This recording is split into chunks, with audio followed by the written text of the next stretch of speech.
বিষয় হচ্ছে পবিত্র হজ সম্পর্কে। ইবাদত দুই প্রকার। ইবাদত কয় প্রকার?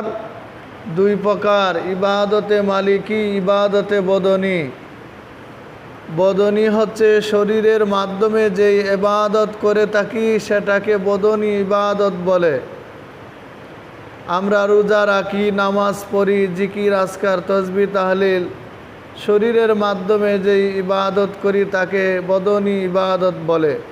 আর মালিকি ইবাদত হচ্ছে যাদের হজ্জের সামর্থ্য রয়েছে, যাদের কুরবানি দেওয়ার সামর্থ্য রয়েছে, জাকাত দেওয়ার সামর্থ্য রয়েছে, মালের মাধ্যমে যেই ইবাদত সংগঠিত হয় এটাকে মালিকি ইবাদত বলে।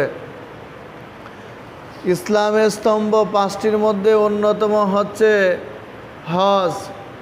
এটা শুধুমাত্র যাদের নেশাবের মালিক হয়েছে, হজ করার সামর্থ্য রাখেন, যারা নিজের বাড়ি হতে বাইতুল্লাহ শরীফ তওয়াফ করা পর্যন্ত নিজেদের মাল ধন সম্পদ রয়েছে, তাদের জন্যে এই হজকে আল্লাহ রব্বুল আলামিন ফরজ করে দিয়েছেন। হজ শব্দটি হচ্ছে আরবি, বাংলা অর্থ হচ্ছে সংকল্প করা, এরাদা করা, ইচ্ছা করা। শরীয়তের পরিভাষায় আল্লাহ তাআলার সান্নিধ্যে, আল্লাহ তাআলার সন্তুষ্টির উদ্দেশ্যে নির্দিষ্ট সময়ে নির্দিষ্ট কার্যাবলীর মাধ্যমে যেই কাজ করা হয় তাকে হজ বলে। নির্দিষ্ট সময়ে নির্দিষ্ট কার্যাবলীর মাধ্যমে ইসলামী শরীয়ত মোতাবেক যেই হজ্জের কাজ সম্পাদন করা হয় তাকেই হজ বলা হয়ে থাকে। হজ তিন প্রকার: হজ্জে ইফরাদ, হজ্জে কিরান, হজ্জে তামাদ্দু। হজ্জের ফরজও তিনটি।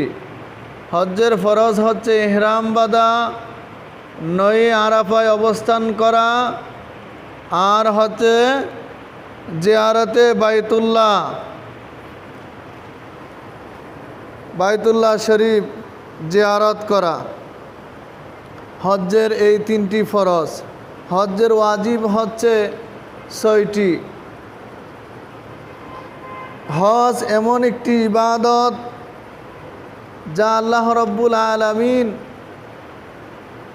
মাল ধন সম্পদ যাদের উপরে দিয়েছেন তাদের উপরেই হজটি ফরজ করা হয়েছে। সূরা হজ্জের মধ্যে ২৭ নং আয়াতে কারিমায় বলা হয়েছে, ওয়াআযিন ফিন্নাসি বিল হাজ্জি ইয়াতুকা রিজালাও ওয়া আলা কুল্লি দামিরিন ইয়াতিনা মিন কুল্লি ফাজ্জিন আমিক।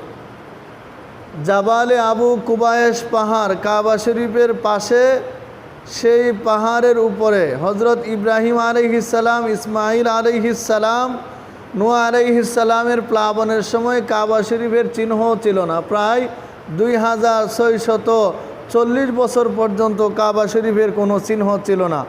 যখন ইব্রাহিম আলাইহিস সালাম, ইসমাইল আলাইহিস সালাম কাবা শরীফ আবার নির্মাণ করলেন, নির্মাণ কাজ শেষে আল্লাহ আদেশ করলেন জাবালে আবু কুবায়েস পাহাড়ের উপরে ওঠার জন্যে।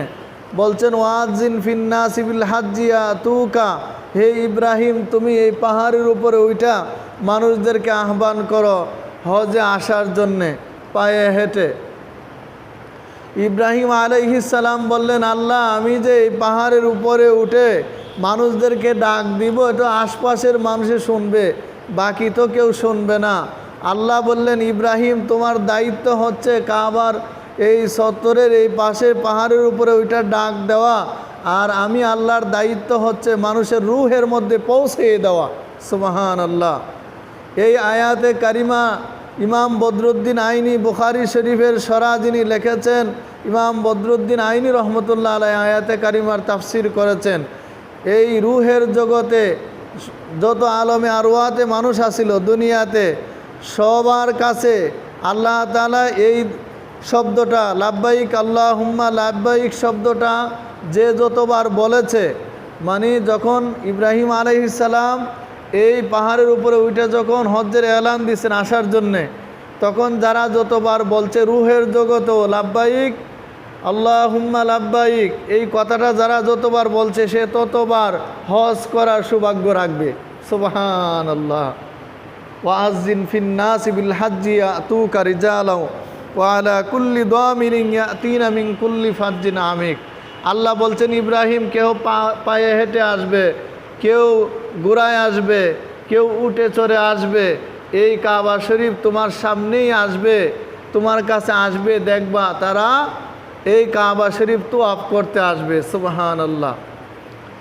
আল্লাহ তাআলা সূরা আল ইমরানের মধ্যে 95 নং আয়াতের মধ্যে বলছেন, ইন্না আউওয়ালা বাইতুম উদিয়া লিন-নাসি লাল্লাযী বিবাক্কা। আল্লাহ বলছেন সর্বপ্রথম মানুষদের জন্য সর্বপ্রথম যে গৃহ নির্মাণ করা হয়েছিল সেই ঘরটি ছিল কাবা শরীফ। সুবহানাল্লাহ। পৃথিবীর সর্বপ্রথম ঘর কোনটা? কাবা শরীফ, বাইতুল্লাহ শরীফ। সাহাবায়ে কেরাম এই আয়াতের দিকে তাকাইয়া সাহাবায়ে কেরাম প্রশ্ন করছেন, তারপর কোন মসজিদটি ইয়া রাসূলুল্লাহ সর্বপ্রথম আবিষ্কৃত হয়েছে, সর্বপ্রথম নির্মাণ করা হয়েছে? আল্লাহ রসুল বলছেন বাইতুল মুকাদ্দাস, ফিলিস্তিনে অবস্থিত যেই বাইতুল মুকাদ্দাস মসজিদটি অবস্থিত আর কি, মসজিদে আকসা। তো বলছেন ইয়া রাসূলুল্লাহ তার সময়কাল কত? নবীজি বলছেন কাবা শরীফের 40 বছর পরে বাইতুল মুকাদ্দাস মসজিদে আকসা নির্মাণ করা হয়েছে। সুবহানাল্লাহ, দ্বিতীয় মসজিদ।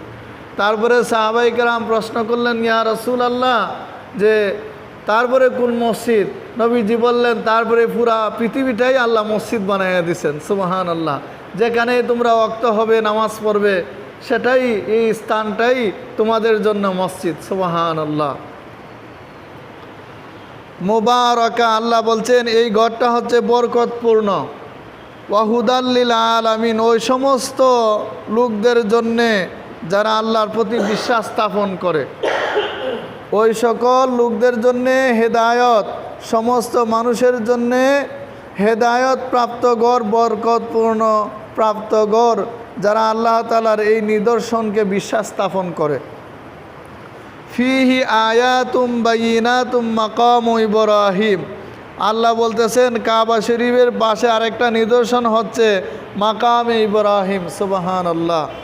অমান দাখালাহু কানা আমিনা, যারা সেখানে প্রবেশ করবে আল্লাহ বলছেন তাদেরকে নিরাপদ ঘোষণা করা হলো। সুবহানাল্লাহ, তারা নিরাপদ।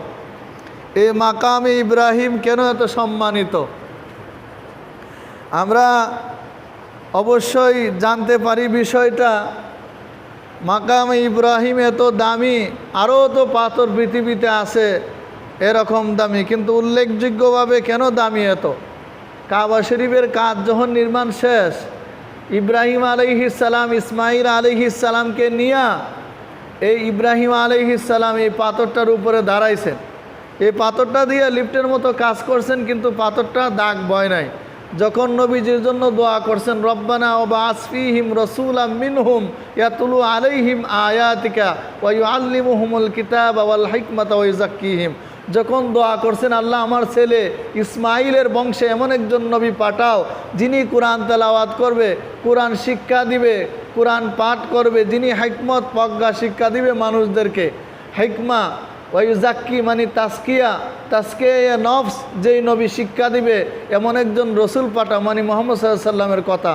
তিনি যখন দোয়া করছেন নবীজির প্রশংসার দোয়া, পাথরের উপর দাঁড়াইয়া, পাথর নবীজির মহব্বতে কাদা মাটির মতো নরম হয়ে গেছেন, ইব্রাহিম আলাইহিস সালামের পায়ের ছাপ বসে গেছেন। সুবহানাল্লাহ। এটাকে আল্লাহ নিদর্শন বানায় দিলেন মাকামে ইব্রাহিম। সুবহানাল্লাহ। কাবা শরীফ, হ্যাঁ, রুকনে ইয়ামিনও কাছে, জি হ্যাঁ। ওয়ালিল্লাহি আলান নাসি হিজ্জুল বাইতি মান ইসতাতা ইলাইহি সাবিলা।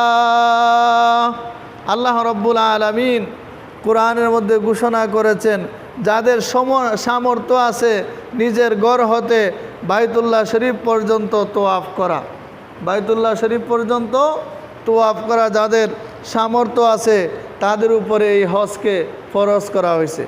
মানে সে হজ করবে, তার পরিবারবর্গ চলার মতো হজ্জের যত দিন আছে, মানে হজ পালন করতে যত দিন লাগে, আসা বাড়িতে আসা পর্যন্ত এই সামগ্রী টাকা পয়সা যদি গরো থাকে যে ছেলে মেয়ে স্ত্রী পুত্র চলতে পারবে, তারপরে অতিরিক্ত হজের সামর্থ্য থাকে, ওই ব্যক্তির উপর আল্লাহ তাআলা এই হজকে ফরজ করে দিয়েছেন।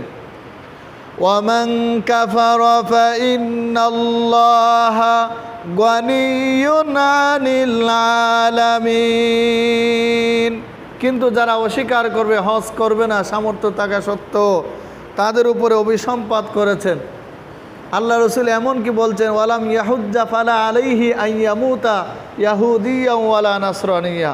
যারা হজের সামর্থ্য আছে, ধন সম্পদ আছে, হজ করে না ইচ্ছাকৃতভাবে, আল্লাহ রসুল বলেন তারা ইহুদি নাসারা হয়ে মারা যাক, তাতে কিছু আসা যায় না। নাউজুবিল্লাহ। হজ যারা করবে, হজ যারা করতে যাবে, তাদের কি ফাদায়েল, তাদের কি ফজিলত, এই ব্যাপারে সহিহ বুখারীতে 1521 নং হাদিস এফসেও পাবেন। হযরত আবু হুরায়রা রাদিয়াল্লাহু তাআলা আনহু থেকে হাদিসটি বর্ণিত আছে, মান হাজ্জা লিল্লাহ, যে ব্যক্তি আল্লাহ সন্তুষ্টির উদ্দেশ্যে হজ করতে যাবে, এই ব্যক্তি ফালাম ইয়ারফুস, যদি অশালীন কথাবার্তা সেখানে না যায় বলে, ওয়ালাম ইয়াফসুক, খারাপ কাজ না করে সেখানে না যায় যাওয়ার পরে, তাহলে রাজা কায়াউমিন ওয়ালাদাতুহু উম্মু, সে শিশুকালে তার মা যেমন জন্ম দিয়েছিল, ভূমিষ্ঠ করছিল, এই নিষ্পাপ শিশুর মতো আল্লাহ তাকে বাড়িতে ফিরাইয়া দিবেন। সুবহানাল্লাহ। সহিহ বুখারীর হাদিস এটা। তিরমিজিতে একই হাদিস কিন্তু একটু ভিন্ন আছে। হযরত আবু হুরায়রা রাদিয়াল্লাহু তাআলা আনহু থেকে হাদিসটা বর্ণিত আছে, 811 নং হাদিস। আল্লাহ রসুল বলছেন, মান হাজ্জা লিল্লাহ, যারা আল্লাহ সন্তুষ্টির উদ্দেশ্যে হজ করতে যাবে, ফালাম ইয়ারফুস, একই কথা যে অশালীন কথাবার্তা না বলবে, ওয়ালাম ইয়াফসুক, খারাপ কাজ না করবে, তাহলে গুফির আলাহু মা তাকাদ্দামা মিন জামবি, তার পূর্বের সমস্ত গুনাহকে আল্লাহ ক্ষমা করে দিবেন। সুবহানাল্লাহ।